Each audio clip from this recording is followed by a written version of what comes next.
है जिस पर आपको नजर रखनी चाहिए, जिस पर बीजेपी की भी नजर है, शहरी मतदाता, ग्रामीण मतदाता, यह हम आपको बता देते हैं। जिन 58 सीटों पर वोटिंग हो रही है उसमें शहरी मतदाता 36.06% है। इस पर नजर बीजेपी की रहती है क्योंकि माना जाता है पारंपरिक रूप से जो शहरी मतदाता है वो बीजेपी के लिए कम से कम ये इस तरह का प्रचलन दिखा है कई जगहों पर। 18.33% यहां पर दलित मतदाता है। मुस्लिम मतदाता 21% के आसपास इन इलाकों में बताया जाता है। ये सीएसडीएस के आंकड़े हैं जो हम आपको दिखा रहे हैं। पश्चिमी उत्तर प्रदेश में लेकिन जाति का कितना असर है ये आप समझ जाएंगे देखकर पार्टियों की हलचल। कोई पिछड़ी जाति का बड़ा नेता मंत्री जब बीजेपी को छोड़ता है तो आप भी समझते हैं केशव प्रसाद मौर्य से लेकर सभी आ जाते हैं ट्विटर पर उन्हें मनाने के लिए। जी हां, जातियों का बोलबाला चलता है उत्तर प्रदेश में तमाम जगहों पर, लेकिन पश्चिमी उत्तर प्रदेश में आखिर क्या है इसका समीकरण? क्यों पार्टियां वो कर रही हैं जो वो करती हुई दिखाई दे रही हैं? आइए जल्दी से आपको बता देते हैं। भारतीय जनता पार्टी के साथ हम शुरुआत कर रहे हैं। तो जाट वोटर जो उनके पास 2012 में सिर्फ 5 थे वो 2017 में 53 हो गए।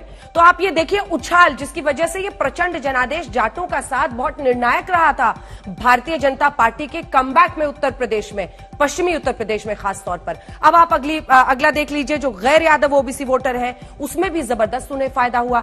यादव वोट पारंपरिक रूप से लगातार समाजवादी पार्टी के साथ रहा, अखिलेश यादव के साथ, लेकिन गैर यादव ओबीसी वो गए 19 से 69, 69% बीजेपी की तरफ। वहीं जाटव वोटर पारंपरिक रूप से मायावती के पास, उन्हीं के साथ रहे, 8-19 यहीं पर वो अटके रहे। गैर जाटव जो दलित वोटर है वो आए बीजेपी की तरफ 23 से 53, आधे से ज्यादा उनकी तरफ। 58 सीटों की हम बात कर रहे हैं, याद रखिएगा। मुस्लिम वोटर जो बीजेपी की तरफ है 8, और दूसरा हम एस्ट्रिक्स दिखा रहे हैं वो क्या है संजय जी?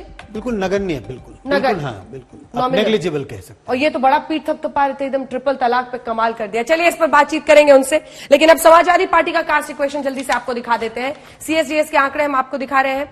जाट वोट जो है 2 और 9 परफॉर्मेंस अच्छी नहीं है, उनका विश्वास नहीं रहा है, इसीलिए जयंत चौधरी के साथ गठबंधन के जरिए इस बार अखिलेश यादव को लग रहा है कि वो कुछ ताकत झोंक पाएंगे। गैर यादव जो ओबीसी वोटर है 31 और 11 यादव वोट उनके साथ रहा है, पारंपरिक रूप से वो रहता है। जाटव वोटर आप देखिए तो वो फिर इनकी तरफ नहीं आ रहे, 6 और 1 ऐसी परफॉर्मेंस। वहीं पर गैर जाटव जो दलित वोटर है वो भी नहीं आ रहे, वो भी बीजेपी को चूज कर रहे हैं समाजवादी पार्टी के ऊपर, 5 और 2। मुस्लिम वोटर जो है वो भारी तादाद में समाजवादी पार्टी के पीछे खड़ा दिखाई देता है, इसीलिए 47 और 42 आप देख रहे हैं। चलिए जल्दी से अब बीएसपी का आंकड़ा आपको बता देते हैं। जाट वोट 13 और 1, 12 में जब अखिलेश की सरकार बनी थी तब 13% जाटों ने वोट किया था बीएसपी के लिए, लेकिन बाद में जब बीजेपी की तरफ वो गए तो बहुत घट गया, 1% वोट रहा। गैर यादव ओबीसी वोट 31 और 11, गिरावट आई। जाटव वोट लेकिन जो मैं कह रही थी आपको पारंपरिक रूप से खड़ा रहता है मायावती के साथ, 61 और 78, 78%। एक मुश्त मुझे लगता है और कोई भी ऐसा वोट देता हुआ किसी की तरफ नहीं दिखाई दे रहा है। वहीं गैर जाटव जो दलित वोटर है उसको आप देखते हैं तो 55% एक बड़ा आंकड़ा था, लेकिन फिर घटा 37 हुआ क्योंकि कई गैर जाटव वोटर बीजेपी की तरफ चले गए, उनका आंकड़ा 53 पहुंचा दिया था। मुस्लिम वोट 21 और 23 स्टैटिक रहा है, 21 से 23%। अब जल्दी से आपको आरएलडी का आंकड़ा दिखा देते हैं जिसके बाद हम चर्चा की शुरुआत करेंगे।